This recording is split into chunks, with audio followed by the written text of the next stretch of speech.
오늘은 이 얘기부터 좀 해볼게요. 이재명 대통령이 우리 시간으로 내일 새벽에 한미 정상회담 가질 예정입니다. 워싱턴으로 가는 비행기 안에서 기내간담회 가졌는데요. 영상 잠시 보고 오겠습니다. 네, 마지막 질문을 좀 가져도 계속 하세요. 어차피 뭐 12시간 가야 돼. 잠도 잘 안 오죠, 아직. 대한민국 국익에 도움이 되면 가깝게 지내는 거지. 국익에 도움이 안 되면 멀리하는 거지. 가까우냐 뭐냐도 외교적 수단 중에 하나 아닙니까? 그래서 저는 천편일률적이지 않으면 좋겠다. 우리 외교의 기본은 근간은 한미 동맹이죠. 그리고 우리가 자본주의 시장경제 체제이기 때문에 이 가치와 질서, 시스템을 함께하는 쪽과의 연합 협력이 당연히 중요하죠. 그래서 한미일 안보 경제 협력이 당연히 중요합니다. 네, 조현 외교부 장관이 사실은 이제 일본 건너뛰고 방미를 급히 이제 뭐 직항도 없어서 뭐 타고 갔다 그러고 강훈식 비서실장까지 미국으로 건너가면서 지금 국가안보실장, 정책실장, 뭐 3실장이 총 출동한 상당히 이례적인 상황이긴 해요. 지금 중앙일보 보도에 따르면 미국이 한국의 대미 투자와 관련해 압박 수위 높이고 있다. 한국이 약속한 3,500억 달러 투자를 문서화하는 문제 놓고 막판 조율이 난항을 겪는 게 주된 배경이고 하워드 러트닉 재무장관이 정상회담 취소 가능성까지 상무장관이 정상회담 취소 가능성까지 거론했다. 이런 소식통의 전언을 보도를 했어요. 이 부분 어떻게 보십니까? 그러니까 조현 외교부 장관이 일본 안 가고 날아갈 때 이게 보통 일이 아니구나. 뭔가 일이 발생했구나. 그게 뭔지 모르겠다. 일부 언론 보도에 뭐 여권 관계자에 따르면 농축산물 추가 개방이었다. 뭐 그런 건데 좀 더 근본적인 얘기였던 것 같아요. 그러니까 그 미국의 이제 상무장관이 좀 압박을 세게 한 거죠. 그러니까 취소까지 할 수 있다. 그 얘기가 조금 나오긴 했어요. 그러니까 취소 얘기가 한미 정상회담 취소 얘기가 그런데 그 정도를 할 정도로 취소할 정도로 사실은 미국이 조금 여기에 너무 많은 리스크를 짊어질 거는 저는 아니라고 봤습니다. 근데 오늘 그 대통령이 지금 그 방금 영상에도 나왔지만은 그 날아가는 전용기에서 기자회견 한 내용에 우리의 지금 정상회담 내용이 거의 다 들어간 것 같아요.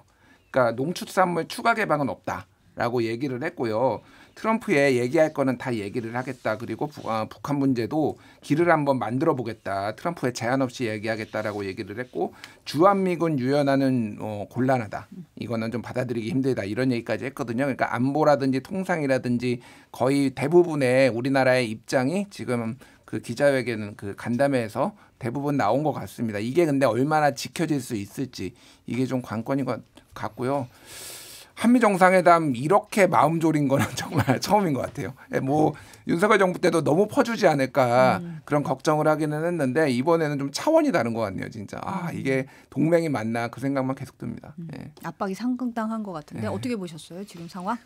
이재명 대통령이 이제 대통령 취임한 지 한 2달 좀 넘었잖아요. 가장 큰 시험대에 올랐다고 봅니다. 저는 첫 번째 그 한일 관계와 관련해서는 대단히 잘 풀었다고 생각해요. 뭐냐면 야당 대표 시절에는 일본 관계와 관련해서 그래서 굉장히 정치적으로 이용하려는 성향이 강했었다고 봅니다. 그거는 또 뭐 반일 감정이 그 민주당 전체의 지지율을 올리는 데 도움이 되기 때문에 또 자신이 대통령 당선되는 과정에서도 유리하게 작용할 수 있기 때문에 일정 부분 정치적으로 이용했다고 볼 수 없는데 그럼에도 불구하고 대통령이 된 이후에 내놓는 메시지는 굉장히 전향적이잖아요. 과거에 너무 매몰되지 않고 현재와 미래를 찾겠다. 특히 미래에 방점을 뒀다는 측면에서 굉장히 큰 의미가 있었고 첫 단추를 잘 꼈다고 봅니다. 다행히 지금 일본 이시바 총리가 과거 정권에 비하면은 한국에 대해서 상당히 전향적인 입장을 보이고 있어요. 그런 측면에서 한일 정상회담 잘 했는데 진짜 숙제는 이제 미국과의 정상회담 어떻게 할 거냐잖아요. 저는 미국이 이 농축산물 시장 개방을 본인들의 그 협상력을 활용하는데 아주 전략적으로 사용하고 있다고 봐요.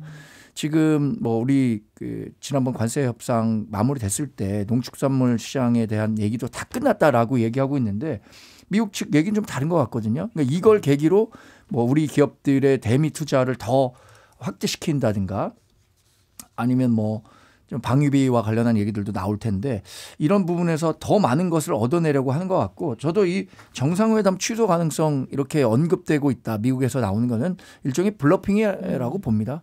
본인들이 아무리 그래도 뭐 국제 질서라는 게 있는데 정상회담 하는 비행기 타고 가는 사람 앞에서 정상회담을 취소한다는 게 동맹 국가에 대한 그건 뭐 예의가 아닐 뿐만 아니라 이건 그 국제 규범을 파괴해버리는 일이기 때문에 이건 저 협상력 제고 차원이라고 봐요.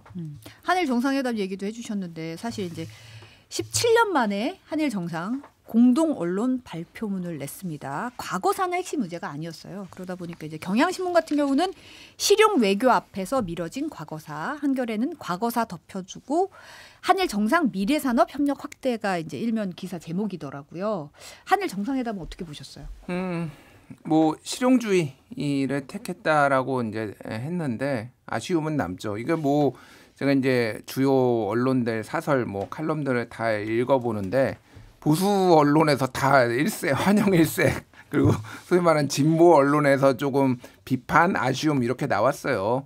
그래서 대통령은 뭐 진보와 보수를 넘어서 진영의 대통령이 아니라 전체의 대통령이니까 필요할 때 여러 가지 결단을 내려야 된다라고 봅니다. 저는 그럼에도 불구하고 지금 이제 이 한일 정상회담이 어떻게 보면 한미 정상회담의 초석을 좀 닫기 위한 그런 성격이 있는 거를 감안하더라도 한마디도 안 하는 게 맞았냐. 예, 사실상 한마디도 안 한 거잖아요. 그러니까 예전에 저는 노무현 대통령이 생각이 나더라고요. 노무현 대통령이 일본 언론하고 일본 이제 국민들하고 이렇게 TV로 이제 대담을 한 적이 있었어요. 거기에서 굉장히 솔직하게 얘기를 했습니다. 예, 과거사 문제 매우 어렵다. 매우 어려움에도 불구하고 이거를 얘기를 안 할 수는 없지만은 그렇지만은 매번 이것만 얘기할 수는 없다. 우리가 또 한일 관계는 미래지향적으로 가야 되지 않느냐.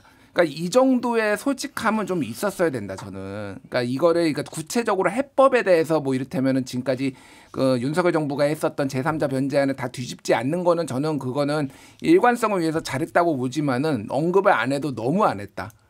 그러니까 일본에서는 이미 모든 거가 다 해결됐다라고 지금 언론 보도가 나오고 있거든요. 그러니까 이를테면 65년 한일 청구권 협정이라든지 이런 문제도 우리는 다 해결됐다라고 지금 보도가 나오는데 그 입장이 정말 맞는 건지에 대해서 너무 모호하게 모든 걸 남겨둔 거는 굉장히 좀 아쉽다 그 생각이 듭니다. 예. 저는 이재명 대통령의 대통령다움이라는 것을 처음 느꼈다고 생각해요. 어쨌든 본인이 야당 대표 시절과는 다른 위치에 있잖아요. 일본과의 관계가 이 한일 비단 두 나라의 관계만 국한된 게 아니에요. 정말로 그 미국과의 정상회담을 앞두고 미국이 제일 관심 있게 보는 이 동북아 정책 가운데 하나가 한일 관계가 어떻게 형성되느냐. 그것을 통해서 한미일 군사협력이든 경제협력이든 이걸 어떻게 강화시켜 나갈 것인가가 이른바 그 피벗 아시아의 아주 중심이라는 측면에서는 뭐 이재명 대통령이 좋은 판단을 내렸다고 생각하고요. 그 과거사와 관련해서는 저는 이 양국의 정치인들이 이것을 정치적으로 이용하려고만 하지 않는다면 저는 앞으로는 더 좋아질 일만 있다고 생각합니다. 이 우리나라에는 반일 감정을 이용하려고 하는 진보 세력이 있고요. 일본에는 이 반한 감정을 정치적으로 이용하려는 이른바 그 우경화 세력이 있어요. 근데 각 정권이 어려울 때마다 이 감정을 이용해 갖고 국내 정치를 돌파하려고 한단 말이에요. 이게 계속 반복되면서 두 나라 관계가 앞으로 나아가는 타다 다시 후퇴하고 나아가는 타다 다시 후퇴하고 이런 것들을 보였기 때문에 정치의 몫이 가장 크다고 생각하고 개인적으로는 진보 정권에서 이 한일 문제를 좀 풀고 보수 정권에서는 남북 문제를 전향적으로 풀 때 그때 이 비로소 그 더 나아갈 수 있는 길이 열린다고 보거든요. 왜냐하면 보수 정권에서 일본과의 관계를 풀려고 하잖아요. 또 그런 반일 프레임에 쌓여서 앞으로 나갈 수가 없어요. 진보 정권에서 이 북한과의 정책을 조금 더 우호적으로 가져가려고 그러면 그것도 색깔로 나오거든요. 그런 측면에서 저는 우리 대한민국의 외교 관계가 더 발전하려면 보수 정권에서 남북 관계, 진보 정권에서 한일 관계 이거 꼭 풀어야 한다고 생각합니다. 네, 이제 한미 정상회담이 내일 새벽에 열리니까 이 결과 관련해서는 내일 또 다뤄보기로 하고요. 우리 시간으로는 1시 15분에 시작한다고. 네네, 낮 우리 1시 15분. 새벽 1시 새벽 1시 15분. 죄송합니다. 네네. 새벽 1시 15분. 그러니까 거기로는 오전이고 네. 이제 우리 시간으로는 새벽 1시 15분에 시작한다고 지금 발표가 된 상황입니다. 국내 정치를 좀 들어와 보면 지금 국민의힘 같은 경우는 차기 당대표 선출하는 결선 투표 오늘까지 진행이 됩니다. 어제 진행된 선거인단 모바일 투표율 보니까 첫날이 39.75%를 기록했어요. 그 전당대회 이제 1차 투표보다는 좀 높게 나왔어요. 첫날 투표율 자체는. 근데 어쨌든 뭐 김문수 장동혁 후보니까 어쨌든 반탄 후보가 당대표가 될 거잖아요. 요 상황 어떻게 보세요? 뭐 그 현실을 지난번에 나오셨을 때도 결국 친한계가 이 어느 쪽으로 가느냐가 뭐 중요한 예. 변수가 될 거라 전 하셨잖아요. 뭐 그냥 현실 있는 그대로 받아들이는 수밖에 없다고 생각합니다. 아 이게 우리 당을 구성하고 있는 다수의 당원들의 생각이구나. 이 당원들이 여전히 그 탄핵과 관련해서 계엄과 관련해서는 다 지금 아니 윤석열 전 대통령은 왜 계엄을 해갖고 이렇게 우리 정당 나라를 다 어렵게 만들고 이재명 대통령에게 그 정권 바쳤느냐 이런 얘기 다 하고 있거든요. 그런데 탄핵에 이르는 과정에서는 그래도 탄핵과 관련해서는 조금 더 시간을 갖고 정상적인 방법, 그러니까 예를 들어서 뭐 하야라든가 조기 임기 단축이라든가 이런 것들을 선택할 수 있었는데 그러지 못했다는 측면에 대한 그 아쉬움이 아직도 우리 당원들에 있는 것 같아요. 뭐 이건 저는 좀 시간이 지나야 해결될 수밖에 없는 문제라고 생각하는데 일단 그때도 예상했던 것처럼 장동혁 김문수 후보가 결선에 간다는 거는 거의 대부분의 사람이 예상했을 겁니다. 우리 여론조사를 통해서도 우리 당 지지자 또 무당층을 대상으로 했을 때 두 후보가 앞서 나가는 모습 보였기 때문에 예견된 결과였는데 그럼 결선 투표에 어떻게 될 거냐. 이것도 지난 시간에 제가 말씀드린 것처럼 결국에는 이른바 쇄신파, 혁신파가 누구를 선택할 것인가에 달려 있다고 봐요. 압도적인 다수 지지를 김문수 장동혁 후보가 1차 투표에 받았지 못했다고 생각하거든요. 그럼 결국에는 그 두 후보를 뽑지 않았던 다른 사람들의 표심이 이동해서 결정하게 될 텐데 뭐 내일 결론이 나오겠죠. 저는 여전히 뭐 제가 생각하기에는 뭐 갖고 있는 상식은 있는데 뭐 결론을 뭐 예단서 말씀드리지는 않겠습니다. 네. 예단 좀 해주세요. 궁금해. 나 내부자가 말하는 거 되게 궁금하단 말이야. 그 국민의힘 내부에서 제가 뭐 내부자는 아니지만 내부 얘기를 들으면은 1차 공개를 안 했는데 장동혁이 1등했다가 이겼다는 1등했다는 얘기가 파다예요. 지금 설이 파다하더라고요. 예, 파다예요. 그래서 김문수 후보가 화들짝 놀랐고 제가 알기로는 김문수 후보 측이 한동훈 쪽에 연락을 했다. 도와달라고. 예. 거기까지는 알고 있습니다. 지금 그래서 결과를 예측하기가 좀 어려워요. 그래서 결선 투표 오늘까지 이제 투표할 텐데 투표율도 지금 모르겠어요. 오늘 투표율은 모르겠는데 또 어제 투표율은 굉장히 높았어요. 이게 굉장히 좀 복잡한 상황인 것 같아요. 그러니까 만약에 지금 그 50 몇 프로 아니 44였나요? 이번에 그 최종 투표율이 44였죠.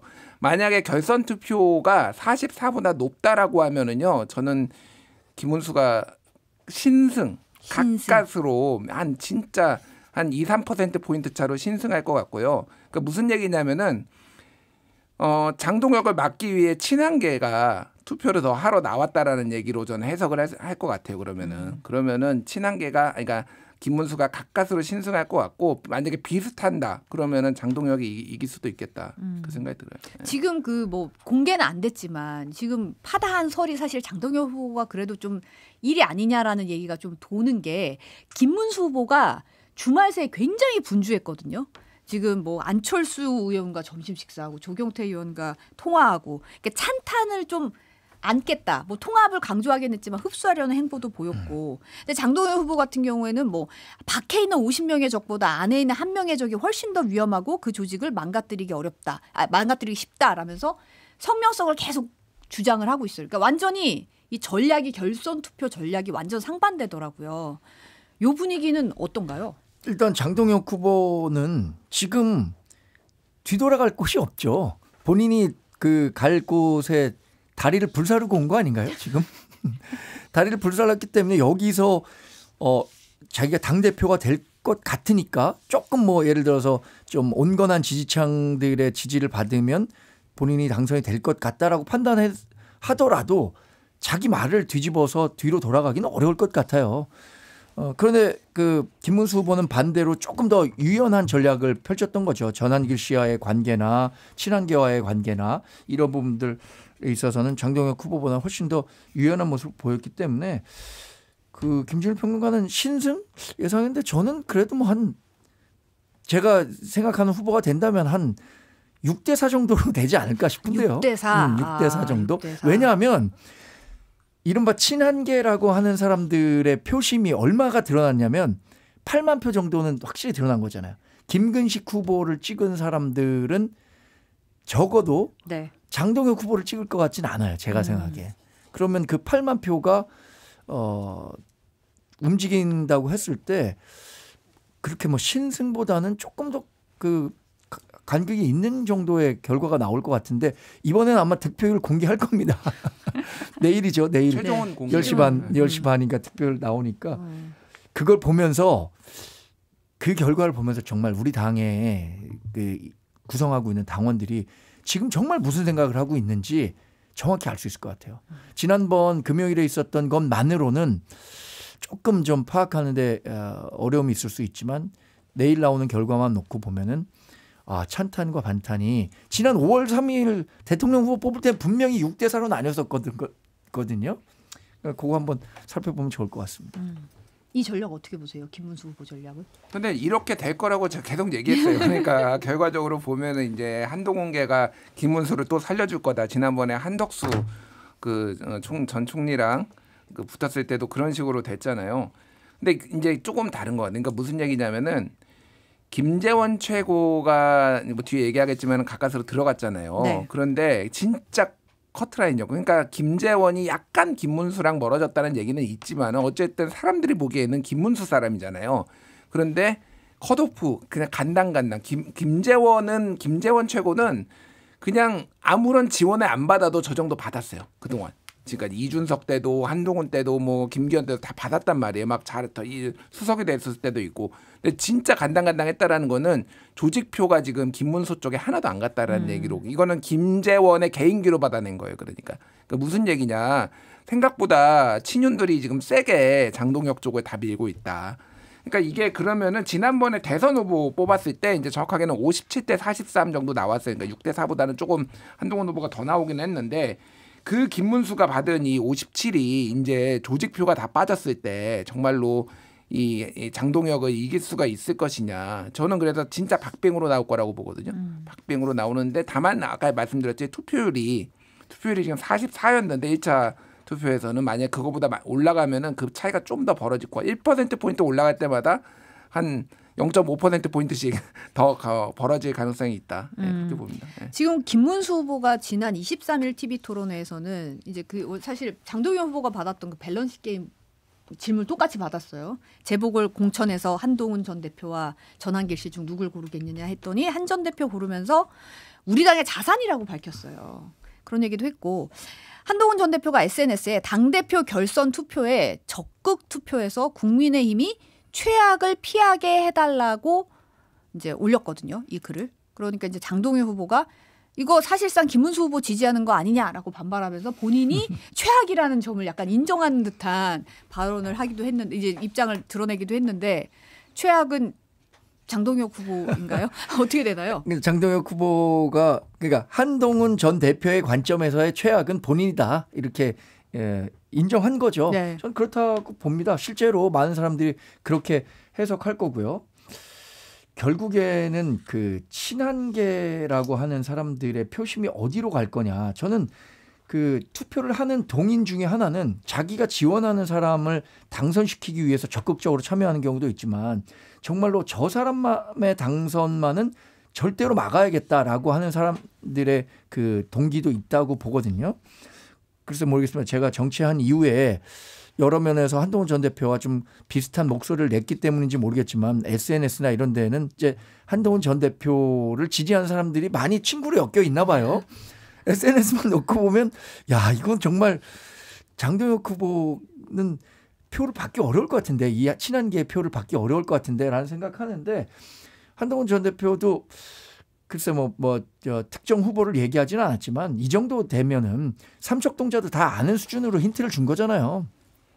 그래서 그 결과를 놓고 봤을 때 저는 김준일 평론가보다는 조금 더 격차가 크게 날 것으로 예상하는 거고 그 최고위원 선거에서 역시 가장 큰 그 뉴스는 김근식 후보가 떨어지고 김재원 후보가 된 거예요. 어쩌면 또 김민수 후보가 2등이 했다는 것도 큰 뉴스가 될 텐데 김근식 후보와 김재원 후보가 정말 그 아주 간발의 차이로 1367표예요. 이 승패가 엇갈렸는데 저는 김근식 후보가 약간의 그 캠페인 전략에 미스는 좀 있었다고 생각해요. 한동훈 전 대표를 지지하는 그러니까 쇄신파의 표만 다 가져가도 될 수 있었다고 생각했는지 모르겠지만 그럼에도 불구하고 장동혁 후보처럼 너무 선명한 메시지를 낸 거예요. 장동혁 후보는 이 친한계에 대해서 완전히 같이 할 수 없다라는 메시지를 낸 거잖아요. 근데 그 김근식 후보는 저 반탄 세력과는 완전히 할 수 없다라는 메시지를 내버리니까 야, 이분이 여기 들어오면은 오히려 당이 더 분란만 커지는 거 아닌가라는 그 경계심을 약간의 온건한 지지층들 이런 사람들의 표심으로 연결하지 못한 것 같은 측면이 있어서 저는 김근식 후보와 그 장동혁 후보의 그 결과가 비슷한 상황으로 가는 거 아닌가 싶기도 합니다. 김근식 후보가 사실은 최고위원회는 좀 당연히 갈 거라고 통과할 생각했어요. 거라고 사실은 당연히 김근식 최고위원이 될 거라는 예상이 굉장히 많았는데도 불구하고 사실은 김재현 최고위원과 이제 5위를 기록했는데 1367표 굉장히 근소한 차지로 낙선을 했거든요. 이 부분은 어떻게 보세요? 본인은 SNS에 훌리건 당원들이 우리 당을 장악한 건 분명해 보인다라고 평가를 했던데. 정광재 대변인 얘기에 좀 동의를 하는 편이에요. 무슨 얘기냐면은 캠페인이 좀 실패를 한 것 같아요. 그러니까 이게 아다르고 어다른 건데 저는 그 전당대회 특히 대구 처음에 갔을 때 그때 김근식 후보가 그때 이제 배신자 연호 배신자 소리 들으면서 좀 격앙돼 가지고 얘기를 한 것들이 있잖아요.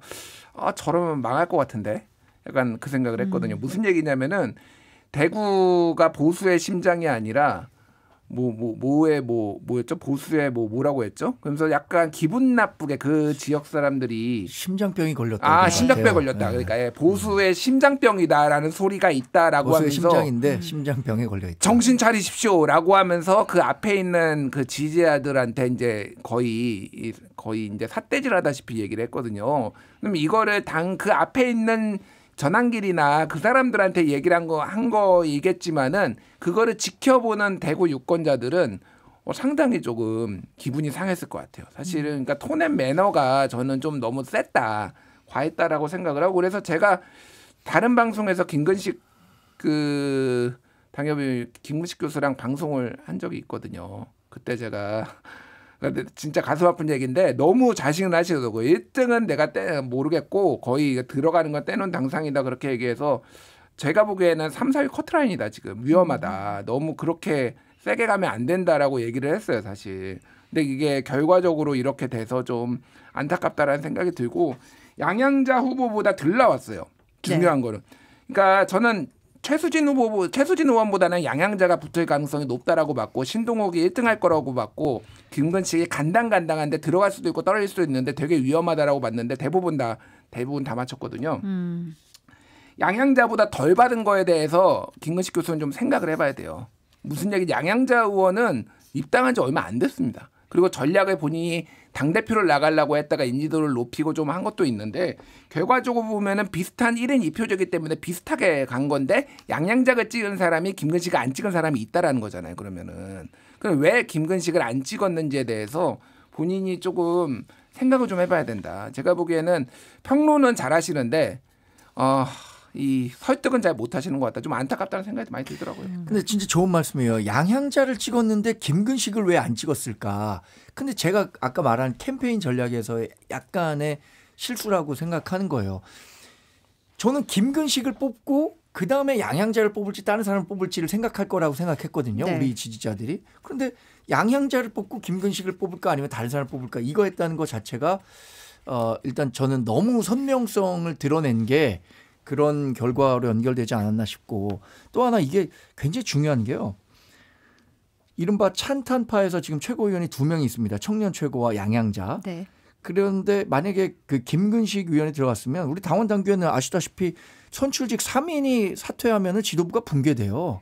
그럼 김근식 후보가 그 최고위원회에 들어가느냐 안 들어가느냐에 따라서 그 최고위원회를 운영하는 방향에 관해서도 굉장히 달라질 수 있거든요. 그런데 지금은 어쨌든 그 반탄파 진영이 아주 공고하게 최고위원회를 구성하게 된 거잖아요. 그런 측면에서 뭐 이 쇄신파의 목소리를 더 내주기를 희망했던 사람들로서는 김근식 후보가 이번에 떨어진 걸 굉장히 아쉽게 생각할 거고, 사실 저는 청년 최고에서도 솔직히는 손수조 후보가 될 줄 알았어요. 솔직히는. 우재준 후보가 됐으면 좋겠지만 야, 이거 돌아가는 분위기가 손수조 후보가 될 것 같은데. 왜냐? 손수조 후보는 반탄의 목소리를 세게 냈었고 김문수 후보와 페어링 돼 있었고 또 오랫동안 정치를 했기 때문에 인지도가 있었고. 근데 저는 우재준 후보가 어떻게 됐느냐. 우재준 후보가 대구 출신이에요. TK에 우리 당의 그 책임당원이 굉장히 많거든요. 네. 대구에 있는 분들이 우재준이라는 청년 정치인에게 야, 우리도 한번 키워보자라는 식의 그 어떤 응원성 표가 우재준 후보에게 좀 간 게 아닌가 싶습니다. 그 짧게 하면 저도 손수조 후보가 이길 거라고 생각했는데 거의 1%포인트로 지금 0.98%포인트로 신승했잖아요. 네. 우재준 의원이 찬탄 목소리를 안 냈어요. 예. 그 전략적으로. 어차피 소위 말해서 친한계라고 아는 사람은 다 알아요. 그러니까 그 사람들의 주태고, 사실은 모든 사람 전당대회에 나온 사람이 친한계와 뭐 이렇게 하면은 친윤계만 있는 건 아니잖아요. 그 중도 지역에 있는 사람들의 표를 가져오기 위해서 일부러 메시지를 굉장히 약하게 좀 내면서 이런 식으로 젊은 사람, 미래지향적인 사람, TK의 중심 뭐 이런 거를 한 게 캠페인의 승리다. 제가 보기엔 진짜 힘들었어요. 제가 보기엔. 그렇죠. 지금 사실은 전한길 씨의 영향력 얘기가 나오는 부분이 김민수 최고위원이 2위를 차지한 부분이에요. 사실은 지금 뭐 보도에 따르면 뭐 국민의힘 초선 의원이 당원 투표에서보다 1만인 대상 여론조사에서 더 높은 지지를 받은 거 보고 상당히 놀랐다. 뭐 다 인지도가 있는 부분이고, 사실 김민수 최고위원에 대해서는 인지도 측면에서는 다른 분들보다 좀 떨어지는 거 아니냐 했는데, 뭐 지금 당원 투표에서 2위고 일반인 대상 여론조사에서는 19.51% 가장 높은 지지를 받았거든요. 신동우 의원보다 높게 받았어요. 그러니까 이번에 여조가 저는 이 여조 없애야 된다고 생각하는 사람이에요. 그러니까 이 전당대회나 이런 거 할 때 의미가 없다. 보면은 김근식이 당원들한테는 12.3을 받았는데 여조에서는 11% 받았고요. 이런 식으로 다 떨어져요. 그러니까 오히려 여론조사가 더 매운맛이에요. 그러면 여론조사가 이제 역선택 방지 조항이 있고, 제가 전에 듣기로는 이거 할당량 채우는데도 굉장히 어려웠다. 이 여론조사를 아예 진절머리 나니까 아예 응답을 안 한 사람이 너무 많았다. 중도층에. 그럼 이게 이제 누구한테 갔느냐? 더 센 그 의지를 가지고 이 여론조사를 답해야지. 좀 쉽게 얘기하면 조작을 하려고 하는 사람들이 다 들어가가지고 이걸 했다라는 거예요. 짜릿짠물이었다. 진짜 여론조사 더 짠물이에요. 그래서 저는 의미 없어요. 이거 여론조사 이렇게 넣는 거 차라리 100% 당원으로 하든지 아니면은 역선택 반지 조항 풀어버리든지, 이게 무슨 의미가 있나 생각이 들어요. 그러니까 김민수가 후보가 사실 친윤 목소리 엄청 세게 냈거든요.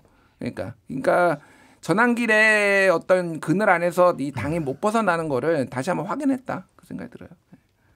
뭐 전한길 씨의 영향력이 일정 부분 반영됐겠지만 이거는 그냥 친윤을 지지하는 사람들의 표심이 아직 남아 있구나라는 걸 확인한 것 같아요.